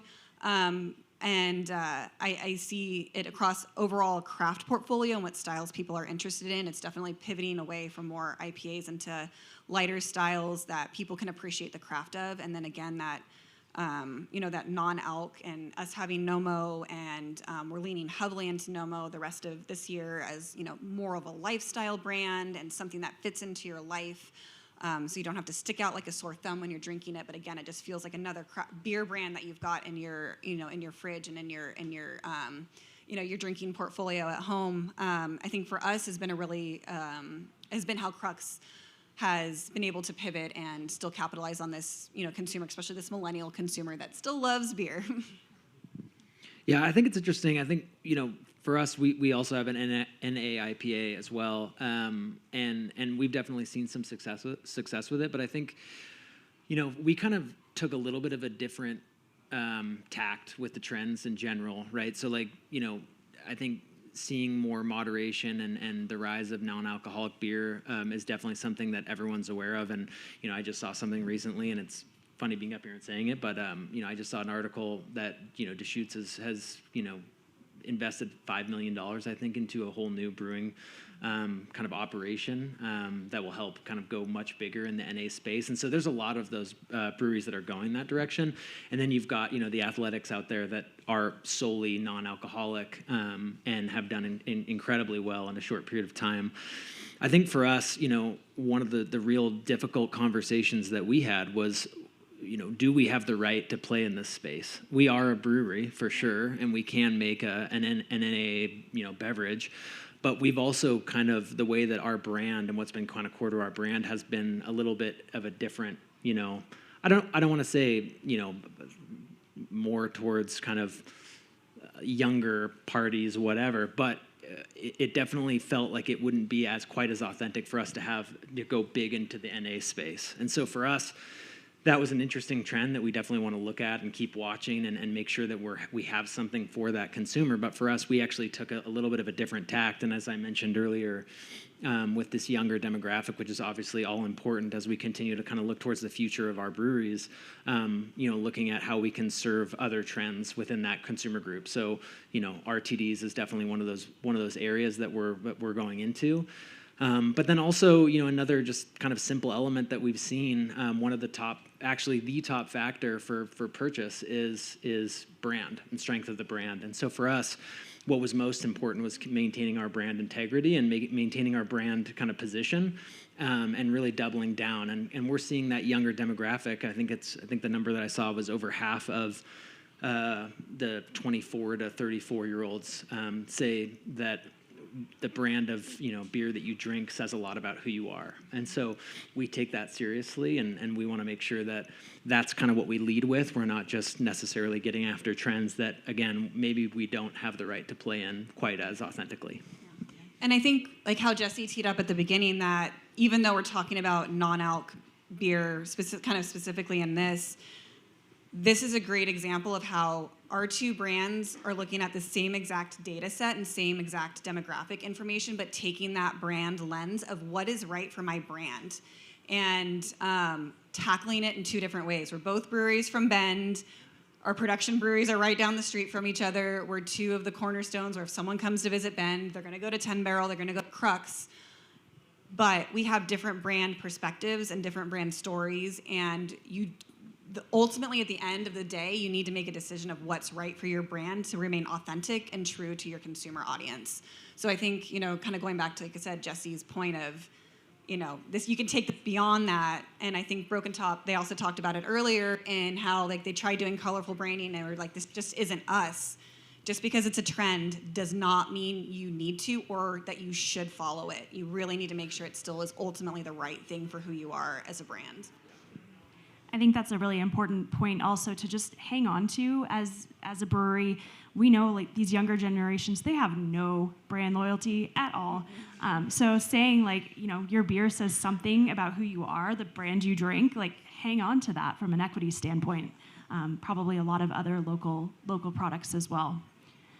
We talked a little bit about the health aspect of NA being a more popular option for consumers. We've had Dry January, Sober October. People have had the opportunity to kind of dip their toe into that lifestyle and see how they feel. Part of our survey was asking, why would you choose a non-alcoholic beverage over an alcoholic beverage amongst people that drink both? The number one reason across the board was 43% of people don't want a hangover, and that's totally fair. I was also surprised that was astoundingly the biggest reason for the youngest generation, the legal drinking Gen Z, who tend to be people that don't quite suffer the same from a hangover as some of the other, demographics. But then when we look at boomers and Gen X, I want to live that overall healthier lifestyle moving forward. And we talked a little bit about how, you maintain that engagement with different consumer groups. From historically, we've looked at alcohol as eventually consumers sort of age out. They age in, they age out. How do you keep your brands relevant to all potential age groups? Yeah, I mean, I can start. I think a big part is just trying to keep as much as we possibly can, kind of our ear to the ground on kind of what is resonating with them, what interests them. But again, like we were talking about, we have to be resolute in what our brand is and what positioning we occupy and kind of what we stand for. And then, hope to kind of evolve that a little bit, little by little, not kind of a wholesale change, but little by little to kind of reflect some more of what interests the younger consumer. I think what's interesting right now is that a lot of craft breweries, I think, are a little bit lost at this time, which is unfortunate. And I'm not saying that it's an easy time whatsoever, but I mean, we're seeing, I think last year total U.S. craft was down 9%, almost 10%. And the 3-year, I think the 3-year CAGR for beer in general is like -7.5 or something like that. So I think everyone's kind of struggling to figure out how do you kind of keep up with these trends and how do you adjust. And there's some folks that got into this beer, industry and this craft industry because they're really passionate about craft beer and they're really passionate about what they do. And that's amazing, but it's definitely one of those times where it's a little bit of an innovate or die kind of situation, and you just have to pay attention to what these the younger generation is looking to, or how they're looking to engage with your brand, so that you can continue to stay relevant in everything that you're doing. And you talked a little bit, Brian, about the post-pandemic, shift in where we're going. One thing we haven't talked a lot about is the ability for craft beer to have an on and off-premise presence. You go to the grocery store and you buy it, or you go to the pub and you have one. How do you engage all consumers across both those channels? How different are they? And how do you have to think about really getting that kind of mainstay and having that brand presence with your consumers through both channels? Yeah, this is a big challenge, and similar to in 2008 when we had the recession, we've definitely seen a huge shift in on-premise. So restaurant, going out and having beer, alcohol when you're out and about, and it's definitely shifting more to buying beer in the grocery store to pick it up to take it home.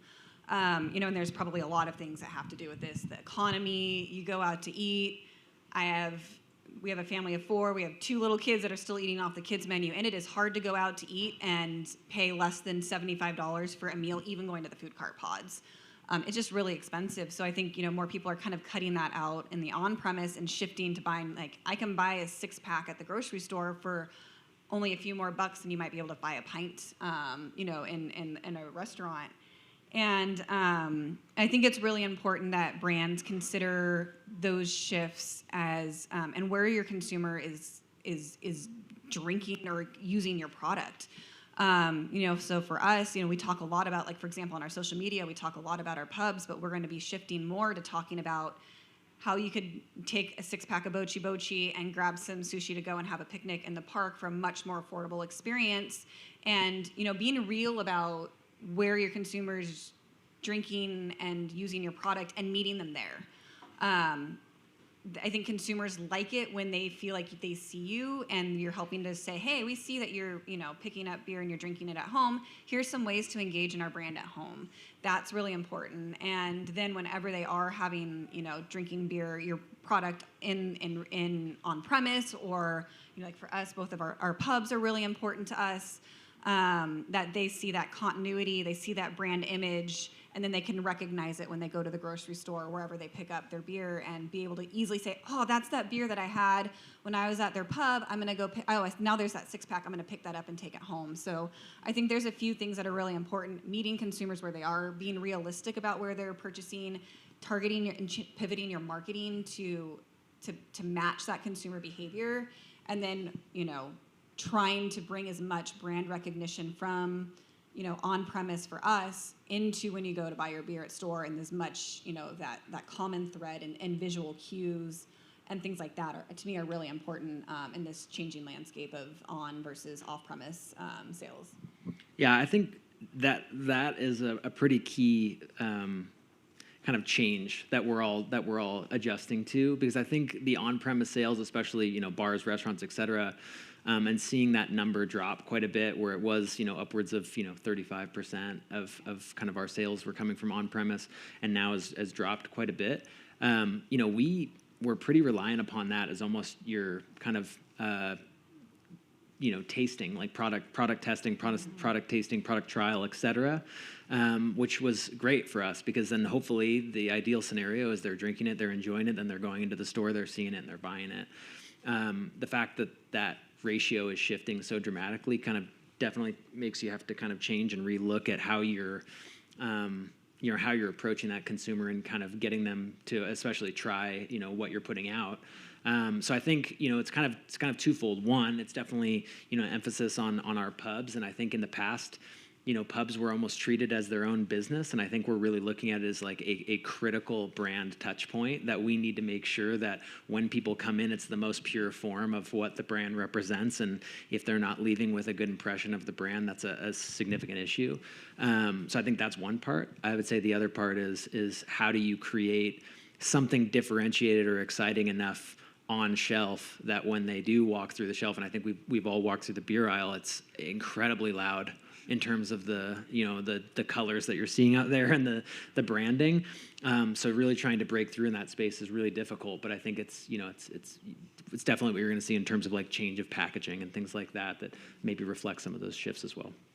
Yeah, and I think not just saying this because Jessie's up here, but her and I have, like we were just talking, we've worked together since 2016 across so many brands and doing consumer research. And that is something that I cannot emphasize how important that investment is in being able to make sure that what you are putting out there, especially with packaging and how busy that beer aisle is, truly resonates with your target consumer. And you have a little bit of proof of packaging before you put out that major investment in packaging development, getting it out there, and it gives you a little bit of proof of concept before that. You can tweak things if you get some feedback. To me, that's been, across every brand I've worked on, has been an incredibly valuable investment and tool to make sure that what you are putting out there in market is really hitting with your target consumer, and especially in the busy beer aisle, the fickleness and brand loyalty. Anything that you can do to kind of get a little bit ahead of that and a little bit smarter and sharper and analytical on something that is largely creative and subjective, to me is really important and is a huge help in just providing some confidence for you, your any accounts that you're selling to, your distributors, all of those things just kind of helps provide a little bit more confidence as you're kind of getting excited to push something new out there as well, that you got it. You're not just taking a risk, but you're taking a very calculated risk with some data behind it as well. I didn't even pay her to say that, so thank you, Ashley. Last question, since we're winding down, thinking about trends and how you keep this, laser focus on what your consumers want, how they're changing, the trends that are happening in the industry. How do you keep a pulse on that? Any recommendations you would have for other maybe CPG or beyond CPG manufacturers here, what they can be doing besides some research on a day-to-day basis to just not lose that laser focus on their consumer? I mean, I think I'm probably speaking to a lot of people in this room that are well-versed in research. I think simple things like just trying to keep tabs on industry reports or even just articles that are coming out with trends, I think there's a lot that's accessible there. But I think more so than that, and it sounds kind of funny probably, but is not overthinking, sample size and things like that. Like don't underestimate the value of talking with friends, with talking with, people at a restaurant, with just having general conversations and what kind of extra. I mean, don't put everything on that. Don't bet the mortgage on it. But I think it at least gives you a general sense of what's going on. Like I can't tell you how many times that. I'll look at these larger, Mintel reports or larger industry reports that cost a lot of money and have a lot of information that I think I could look at my friend group and say, yeah, it's pretty accurate, or myself even. So I think that's the thing is sometimes it's easy to overthink how many folks you need to make something, a solid, data piece that you can actually build off of. But I think just trusting, what you're seeing and what you're observing and then moving on that. I totally agree with that. I think we can get bogged down in these giant sample sizes of validated quantitative data, which is great for telling you the what behind a story, but it doesn't tell you the why. So having those touch points with consumers directly, whether they're your friends or people you just run into at the pub, incredibly important to provide the color behind those consumer decisions. Yeah, and kind of building on what Brian was saying, there are so many free, no matter what your industry is, there's a lot of free consumer insight report, newsletter type things that you can sign up for to get your hands on some of these bigger so whats from some of these bigger research companies. I know something that I am leveraging a ton is our, what we call Crux, our beer tenders. So while I'm marketing, we are ultimately, the voice of the consumer. We're advocates for the consumer, in connection with who we are as a brand. It's my beer tenders who are interacting with the consumers on a day-to-day basis. I ask them, what are they coming in and asking for that we don't have a product for? What are they saying about Bochi Bochi? What kind of consumer is buying this beer? Who's buying our draft cocktails? Who's buying Nomo? Those are the things that are really important. Even things like names. We've run names by them. Like, is this a name that someone would actually be willing to ask for? Sometimes they're like, I don't think anyone would know how to pronounce that, or they might be embarrassed to ask for that beer name. So I think, while we're marketers and we've, had the education and that's our job, not being afraid to go ask, other people in your organization who are the front lines with the consumer. There's a lot of insights to tell there because they talk to so many consumers every day. And that can also be having a conversation like with me. I've had a few conversations with some of the beer and wine stewards around town, and they'll give you great insights of like who's coming in, who's shopping in this category, who's shopping there. Relationship building with some of those key people that are engaging with consumers on a regular basis can really give you a ton of great insights. Awesome. I think we're about at time, but I want to thank you both so much for being here and representing huge pillars of our beer community here in Bend. I'll turn it over to you.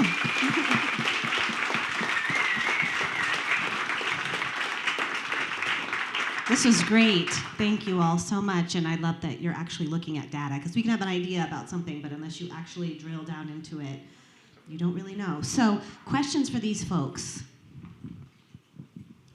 Yes. Do you see big differences in what people are looking for based on geography, like the Pacific Northwest, where a little unique versus the Midwest? Yeah, that's a great question. Do you see big differences in what people are looking for based on region? Oh yeah, so I've got a story about this. I developed, for a former brand I was on, I developed a hard seltzer. It was about 2018 after the White Claw. White Claw was coming out, and we were like, okay, we got to try a seltzer. And we were in Portland, and I started in quality assurance. And so I knew all of the brewers. This was right when I was pivoting over and starting to work on marketing. And all of the guys that I had worked with for years are like, Ashley, what are you doing? We're a brewery. Why are we making a hard seltzer? And I sat down with them at a table, and I showed them some data. And I was like, I know we all drink IPAs here. Pac Northwest is IPA heavy. Did you know that there's more hard seltzers sold in the total US than there are IPAs? And all of their jaws dropped, and they're like, we get it. And I know, having worked on national brands, that can definitely be a big challenge, because if your production's in one spot, your marketing team's in one spot, it's really easy to get kind of myopic of like what's going on in your exact market. But you really need to bring your head up and see that people consume beer very differently across the U.S. I think even in California, like non-alcs are just kind of starting to be a thing where they're really big in the Pac Northwest. In beer in general, we tend to see trends start in the Pac Northwest and then radiate out, just because this is kind of where craft beer started. So like what you see coming up here is typically a good indicator of what you might see elsewhere in the U.S. in a few years, but definitely very different beer trends across the U.S. and how people consume alcohol and what they're looking for. And I think also, like we talked about earlier, the legalization of cannabis, psilocybin, some of these things in different states is also kind of probably changing those landscapes on a state-by-state level a little bit more than even 5-10 years ago, before that was kind of being legalized. Yeah, I think that's where. I don't know. Okay, there it is. I think that's where the importance of data comes into, because it's not even what you'd imagine, right? So, I mean, we don't do a lot of business in Arizona, but I know for a fact that one of the kind of leading styles in Arizona is like a Scotch red ale gross.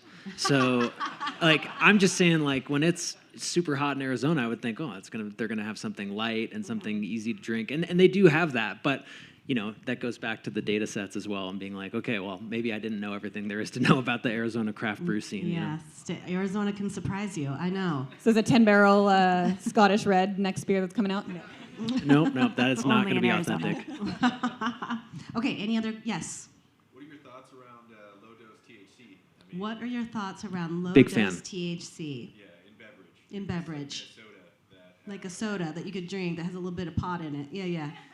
Yeah, we were actually just talking about that. I think that's definitely something that's coming quick. We were talking about it backstage, and I think it's one of those things. I think right now in Minnesota, especially, it's a little bit wild right now, because it's kind of the wild, wild west with the loophole that they're all kind of taking on. So I don't know. I'm really interested to see what happens, and I know that even though I probably am not supposed to say this, our new parent company is probably excited about that opportunity as well. But yeah, I think it's coming for sure. Cool. Yes. One more in the back. Talking data, and we're talking about delicious beverages that always feel big. How do you convert that from a quantitative to a qualitative, from a qualitative to a quantitative approach? Okay. So tell me that question again. There's a lot of cans on that table.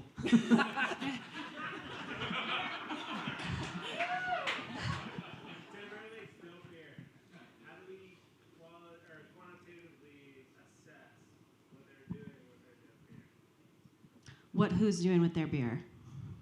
These guys. Yeah, okay. How do they like What are your quantitative questions to turn the qualitative to quantitative? Yes.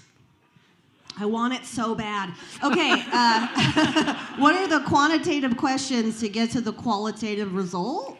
I think I'm You got maybe it? I think getting it's it. you. Okay, yes. So how do you take the qualitative analysis or what you're hearing and then validate it at a quantitative Yes. scale to Thank matter? you, Jessie. Yeah. Okay.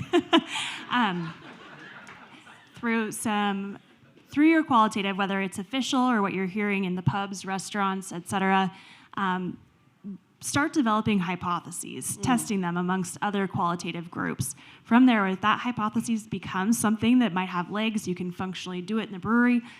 That's where we would recommend something like a concept or flavor test at a quantitative level to say, do people want this product? Is there intent to purchase? Is it unique? Is it relevant to that consumer? That will give you the numbers behind your quantitative test to say, yeah, this is a good idea. And I'm gonna go take a shot of that Manuka mana for the brain. Okay, so I think I know we could keep talking about this, and I have so many questions for you. I want to know what you're excited about and all of this, but I do think we've covered quite a lot, and we're super grateful for your insights. So thank you, and I just want to encourage all of you to connect with these guys and ask them your questions, and come check in with us again. Vanessa. Thank you. Thank you. Thank you so much. Yeah, round of applause for our panel. Thanks, guys.